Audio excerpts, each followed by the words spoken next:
Good evening and welcome back. Today is the 30th day of January 2017. Beautiful day in River City, but I didn't come here to talk about the weather. You see, I woke up the other morning, I turned on the television Saturday morning, didn't have anything to do, and was just going to relax for a little while before I got out of bed, and lo and behold, Elizabeth Warren is on my television talking to me with a megaphone. Now here's the deal. Elizabeth Warren is ugly enough to make a freight train take a dirt road to start with. You put a megaphone in that woman's hand, she's dangerous. Ought to be a law against things like that. But you know, all the liberals are crying about President Trump's ban on refugees. But you know, it'd be nice if they would look into history. Because, you see, if they opened up their books and then looked around, they'd realize that a ban's been put in place by 6 other presidents, including 3 Democratic presidents. Now you can go to the Federalist Papers and find that out.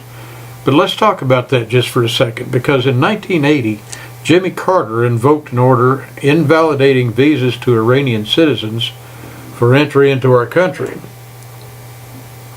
I think you'll remember that. That was back during the hostage crisis, for those of you who are old enough. And if it sounds a little bit like Trump's order, that's what it is. Ronald Reagan, again, in 1980, created an order barring any undocumented aliens coming into the United States from, quote, the high seas. Now this was done to keep Cubans from coming into our country. So, you see, there's 2 of them, and we're not past 1981 yet. President George H.W., he issued an executive order to reverse an order that Reagan titled Suspension of Entry in, I gotta read this for you. Suspension of entry as non-immigrants as officers and employees of the Nicaraguan government. That's a mouthful. And then none other than Bill Clinton himself inked another order in 1994 barring members of the Haitian military as well as their immediate families.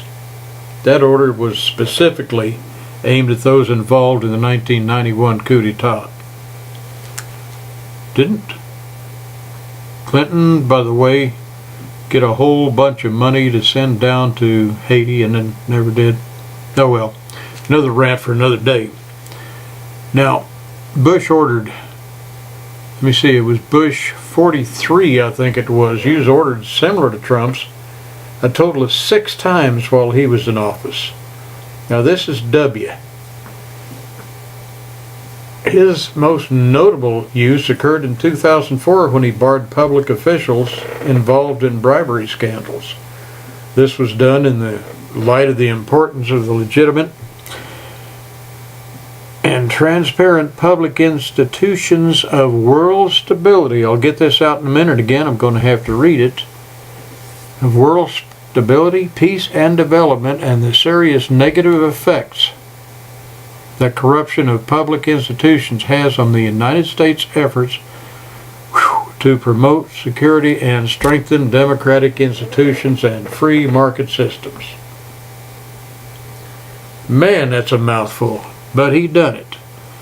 And then, of course, we come to our old buddy, the Muslim that used to live in my White House. And I'm not going to mention his name. I swore I'd never let his name pass my lips again. But anyway, the Muslim used similar orders a total of 6 different times while he was in office. Now, are these liberals about to start calling their precious former president racist? I don't think so.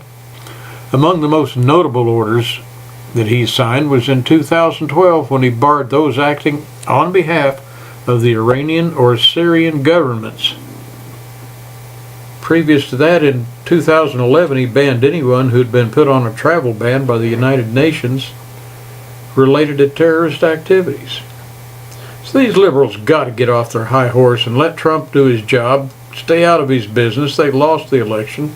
They can't control the world. And then, of course, we have Representative Chuck Schumer. Now, he jumps on the television. Now, he's crying. Crocodile tears, but he's crying. And he said, oh, this shouldn't happen. This is un-American. Well, I've just told you, ladies and gentlemen, it is very American. This has happened before, and it'll happen again, and it has to happen to keep our country free, and to keep our country safe, and to keep you and me and our children and grandchildren safe. Tell me what you think. That is my thought for the day. Please like and subscribe to my page, share this with your friends, and thank you for stopping by. Please come back and see me. Have a great day.